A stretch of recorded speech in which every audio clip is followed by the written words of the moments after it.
یا د چا نظر کم وي، داسې یو مجرب عمل درته ښیمه چې ټول عمر به تېر شي خو ستاسو سترګو کې به څه مسله رانشي. اسان عمل دی، د هر مونځ نه پس 11 پیرې دی چې کله ته د فرضو نه سلام وګرځې. دا خبره ډېرو خلکو ته ورسوئ. نن سبا ډېرو خلکو ته مسلې دي، د چا سترګې خوږېږي، د چا نظر کم وي، چا ته څه مسلې، چا ته څه مسلې.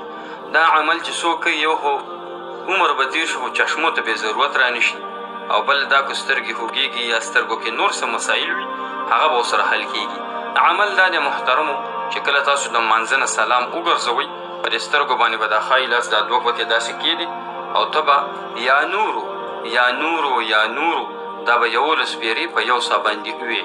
دا زمونږ د اکابرو چې کوم دی دا عمل دی او زمونږ یو استاد محترم دی، هغه مونږ ته دا عمل ښودلی او نو هغه تقریبا 100 کالو ته رسېدلی خو چشمې لا نه اچوي. دا عمل کوي، هر مون نه پس یا نور یا نور وایه په سترګو لاس دا 11 پیرې په یو سا باندې.